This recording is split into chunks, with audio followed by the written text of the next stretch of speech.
नमस्कार दोस्तों, स्वागत है आपका इस नए और बेहतरीन वीडियो में। ठीक, तो हम लूसेंट की बुक से कुछ इम्पोर्टेंट फैक्ट के लिए एक नए टॉपिकों को हम रिसर्च कर रहे थे, जो पेपर में मैक्सिमम टाइम रिपीट होते हैं और आने की संभावना बहुत ज़्यादा रहती है। पिछले वीडियो में हमने हिस्ट्री, इंडस वैली और सिंधु सभ्यता के बारे में जाना था। आज हम इकोनॉमिक्स के पंचवर्षीय योजनाओं के लिए आज सारे फैक्ट एकत्र करेंगे। ठीक है, तो चलिए शुरू करते हैं। इसके लिए सबसे पहले प्रथम पंचवर्षीय योजना 5 ईयर प्लान फर्स्ट कौन सी थी? 1951 टू 56 है, 1951 से 1956 तक ये चली। ठीक, और इसमें जो सबसे इम्पोर्टेंट फैक्ट है, यह योजना हैरोल्ड डॉमर मॉडल पर आधारित थी।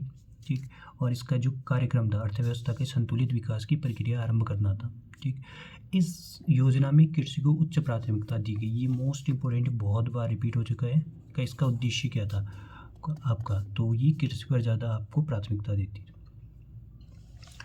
द्वितीय पंचवर्षीय योजना की बात करें तो 1956 से 1961 के बीच चली, और जो ये योजना थी वो पीसी महानोबिस मॉडल पर आधारित थी। इसका जो मुख्य उद्देश्य था समाजवादी समाज की स्थापना करना था। इस पर जो प्राथमिकता दी गई वो भारी उद्योगों और खनिज को दी गई थी। ठीक, और इसमें जो महत्वपूर्ण बृहद उद्योग जैसे दुर्गापुर, भिलाई, राउरकेला के इस्पात कारखाने इसी योजना के दौरान स्थापित किए गए थे। ये भी आपका इम्पोर्टेंट रहेगा।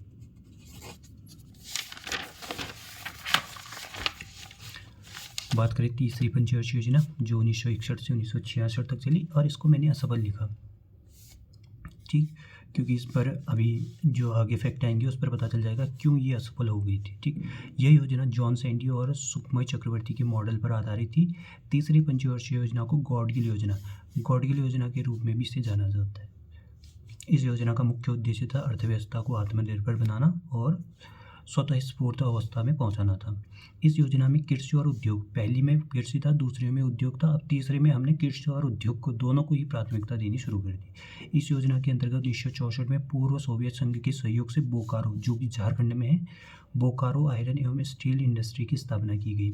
अब इसमें क्या होता है, इस योजना की असफलता का मुख्य कारण था भारत चीन युद्ध और भारत पाक युद्ध और अभूतपूर्व सूखा। इन तीनों की वजह से ही यहाँ पर पूरी अर्थव्यवस्था चरमरा गई थी, तो यहाँ पर इसको हमने असफल पंचवर्षीय योजना का नाम दिया। ठीक, और इस योजना के दौरान सरकार द्वारा बनाई गई कृषि नीति हरित क्रांति का जन्म दिया गया। ठीक, हरित क्रांति ज़्यादातर गेहूँ के लिए ही आपको गेहूँ के पैदावार को बढ़ाया इसने, गेहूँ और चावल। ठीक, तो भारत में हरित क्रांति के जनक थे स्वामी MS स्वामीनाथन। ठीक है, कृषि वैज्ञानिक थे, और जो विश्व में थे वो नॉर्मन बोरलॉग थे। और इसमें NDDB राष्ट्रीय डेयरी विकास बोर्ड की स्थापना हुई, और यहाँ पर जनशक्ति कार्यक्रम 1960 में शुरू किया, मवेशी विकास परियोजना 1964 में शुरू की गई। ठीक, तो ये थी तीसरी 1961 से 1966 तक। अब उसके बाद क्या होता है कि योजना अवकाश आ जाता है। ठीक, तो 1966 से 1969 के बीच आपका योजना अवकाश आ जाता है। इस अवधि में 3 वार्षिक योजनाएं तैयार की। अब 5 साल के लिए नहीं, अब केवल एक वर्ष के लिए आपकी योजनाएं बनाई गई। इस अवकाश अवधि में कृषि तथा संबंधित क्षेत्र और उद्योग क्षेत्रों को समान प्राथमिकताएं दी गई। प्राथमिकता ये वही है, कृषि और उद्योग, लेकिन अब योजना 5 की जगह 1 साल हो गई। इस दौरान 3.8% की वार्षिक वृद्धि दर प्राप्त हो सकी। ठीक, और भारत में योजना अवधि में 3 बार योजना अवकाश आया। ठीक, जो बाकी योजना अवकाश थे वो अब इसके बाद आई। चतुर्थ पंचवर्षीय योजना जो 1969 से चली और 1974 के बीच, यह पंचवर्षीय योजना DR गॉडगिल मॉडल पर आधारित थी। इस योजना के मुख्य उद्देश्य स्थायित्व के साथ विकास तथा आर्थिक आत्मनिर्भरता की प्राप्ति थी। इस योजना में भारत में कृषि वृद्धि दर सर्वाधिक रही। क्यों रही? क्योंकि हमने हरित क्रांति शुरू कर दी थी। सूखा पड़ने के बाद, भारत पाक युद्ध के बाद जो स्थिति हमारी डगमगा गई थी, उसके बाद जो हरित क्रांति थी उसने हमारे जो कृषि वृद्धि दर थी उसको सर्वाधिक बढ़ाया इस पर। और इस पर जो सबसे इम्पोर्टेंट फैक्ट है ये रहा, परिवार नियोजन कार्यक्रम इसी योजना में लागू किया गया। चौथी पंचवर्षीय योजना में आपको परिवार नियोजन कार्यक्रम जो उपबंध थे वो लागू किए गए इस पर। और इसमें एक और फैक्ट है, जो श्वेत क्रांति ऑपरेशन फ्लड दूध के लिए इस योजना काल में प्रारंभ की गई थी। ठीक है, ये भी आपका इम्पोर्टेंट रहेगा।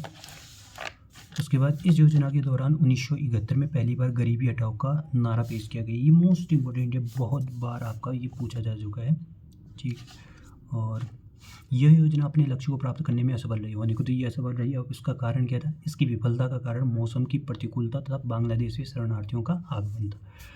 5वीं पंचवर्षीय योजना की बात करें, इस योजना का मुख्य उद्देश्य था गरीबी उन्मूलन तथा आत्मनिर्भरता की प्राप्ति करना था। यह योजना केवल 4 साल चली, 74 से 78। इस योजना में 20 सूत्री कार्यक्रम 1975 में शुरुआत की गई। इस योजना में पहली बार गरीबी एवं बेरोजगारी पर ध्यान दिया गया। न्यूनतम आवश्यकता कार्यक्रम व काम के बदले अनाज कार्यक्रम का संबंध इस योजना में था। ठीक है। जनता पार्टी शासन द्वारा इस योजना को सन 1978 में ही समाप्त करने का निर्णय ली।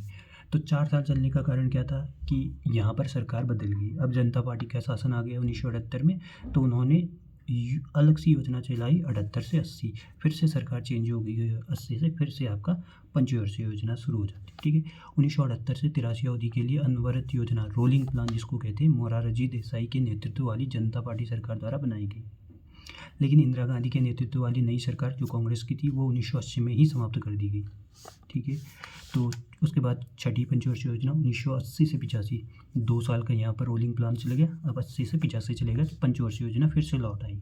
इस योजना का मुख्य उद्देश्य गरीबी उन्मूलन और रोजगार में वृद्धि था। पहली बार गरीबी उन्मूलन पर विशेष जोर दिया गया। यहाँ पर पहली बार गरीबी उन्मूलन पर विशेष जोर दिया गया, लेकिन जो नारा लगाया गया था गरीबी हटाओ, वो चौथी पंचवर्षीय योजना में 1971 के टाइम। ठीक है।